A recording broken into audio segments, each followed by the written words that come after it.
to your heart. Every mile a brand new start. Oh yeah. Hey in the car, lifting you up when life feels hard. You're not alone. She's riding in your thoughts.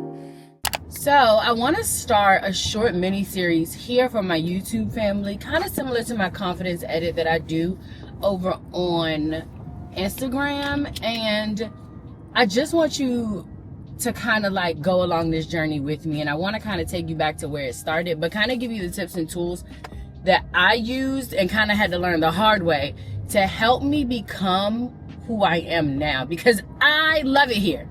I love it here. And I feel like I get my most yapping sessions done in the car. You really wanna go, just to put it down on you. You really wanna be. So, welcome to series 1 of our car talks. And the focus and the subject is, and will always be, confidence and putting yourself first, girl. I think that people, women specifically, and I really blame this on society, and I do blame it on our mamas too, is that we were really raised and reared with the idea that we were supposed to take care of everybody. But what's interesting enough is that men and husbands are not raised with the idea of how to take care of your future wife or future family. So we're bringing it all right back to the center, because as cliche as it sounds, it really all starts with you. And one thing that I learned, and I actually learned this from Pastor Dee Freeman, is honestly, like, the trajectory of your life, how amazing your experience here on earth is, really lies in the power of the tongue and how you choose to speak to yourself. Because if we're being very honest, we speak to ourselves really poorly. Like, we really dog ourselves out, and we only point out what we don't like, what we wish was better, what we wish we had. And instead, we should really be pumping ourselves up. And I really think that women, specifically black women, don't do this thing, because at least me growing up, a lot of the rhetoric that I heard was, you're doing too much, be humble. Oh my God, I actually was told, somebody used the word humble and it stabbed me, and I almost lost it. I literally said out my mouth, I don't subscribe to that. That word is not in my vocabulary. And say whatever you like. Here's the thing.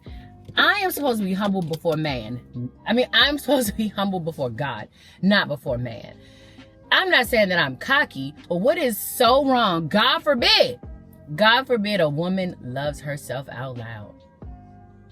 God forbid she doesn't wait for a compliment, for external validation, as the chance to own her beauty, as a chance to own her positive qualities, as a chance to own, oh, I did a good job. What is so wrong with saying that out loud myself?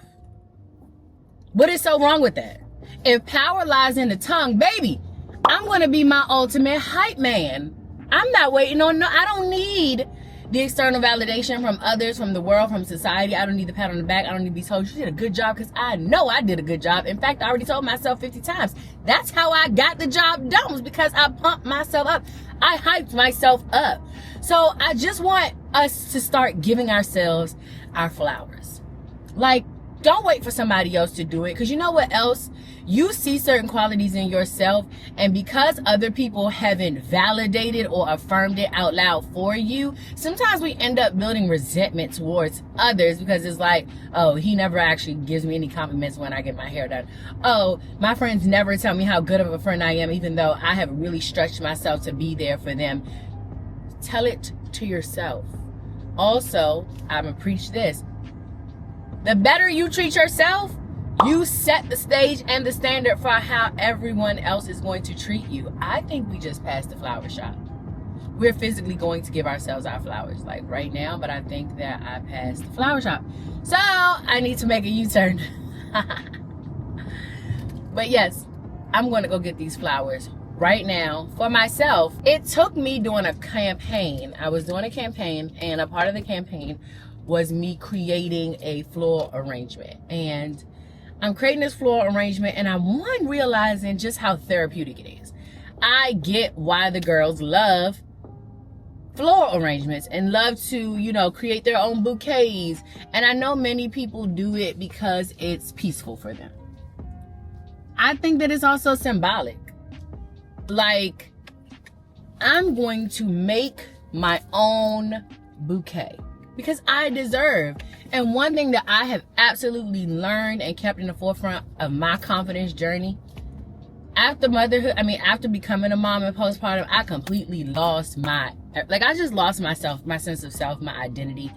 I used to be a really self-assured person, and then honestly, like, after becoming a mom, and right after, like, you watch your body morph to sustain life, and then the babies are out, and you literally don't even know who you are, what your purpose is, why am I here? I got people who need me now, and life changes and shifts and alters fast. Same goes for people who are caretakers, or people who, you know, just are maybe the matriarch of their family, or they are the strong friend or the strong one. And if you are going to take that position in life, or if you are blessed enough to be given the position of motherhood or matriarch or caregiver or caretaker, baby, you got to do what you do for everybody else for yourself first, times 3. Times 3.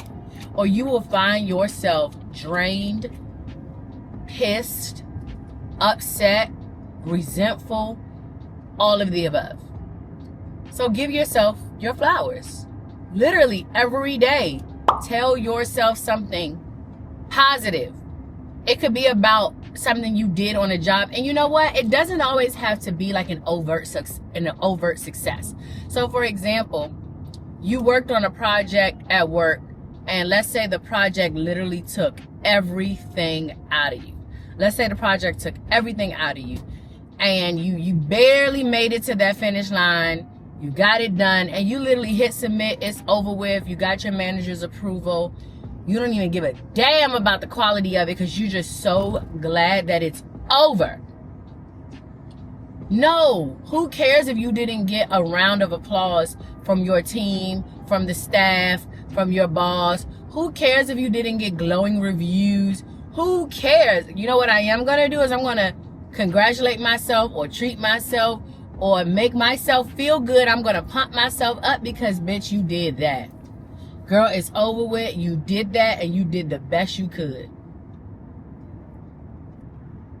I hype myself up just because even if it feels like I'm struggling and I'm barely keeping my head above water, I'm hyping myself up for the fact that, bitch, you doing the best you can. And if the best you can looks like average to everybody else, well, whoop-de-doo. Whoop-de-damn-do. So, we are headed into Raymondi's, I think I'm saying it right, Florist and Cafe. It is a florist right near my house. And yes, I'm going to use these flowers for a campaign that I am also shooting. But that doesn't matter. What, I got hot dogs, cookies, muffins, acai bowls. Okay. And I just feel like, you know, women are truly always getting flowers for someone else. And then we wait around, we throw hints about how we want flowers. I'm going to get my own flowers today. And I'm going up in there with my rollers and everything. Let me get a sip of my coffee there. I've been drinking decaf. She a little light skinned, but whatever. We're going to chase it with a Crystal Light because I'm old. My joints will lock up.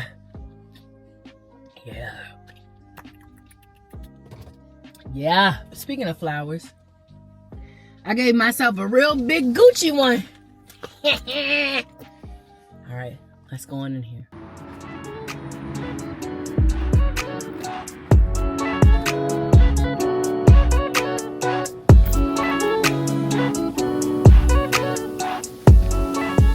So the last time I came in here, I gave them my budget and they just made me something pretty. And I told them what colors I wanted. And they just made me something pretty. So, again, if he wanted to, he would. I can, so I am.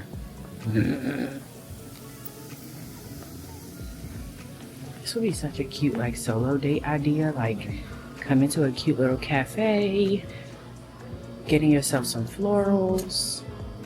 Y'all just be making so many excuses. So many excuses.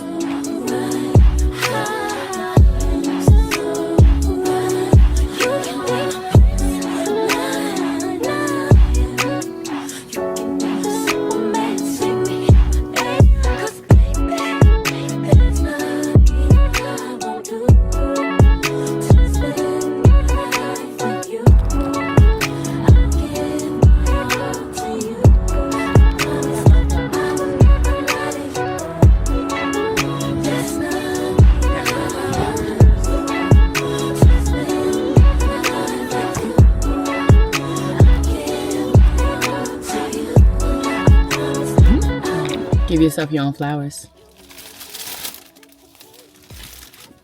Now, I realize that everyone doesn't automatically know or have this skill. Only because I feel like maybe we've been a little too conditioned to just not talk so kind or nice to ourselves. But I'm going to tell you, like someone told me, that if you could change the trajectory of your life by the words that you use when you're speaking to yourself, what would you say to yourself? Clock it. Until next time, thank you for joining me. This is the Confidence Edit, and I am so happy to be here to give you all the tips and the tricks to help you restyle and edit your life. Whether it's editing your wardrobe, editing your mindset, or your habits, we in this thing together, girl, because it is a journey. Have a good weekend. Bye.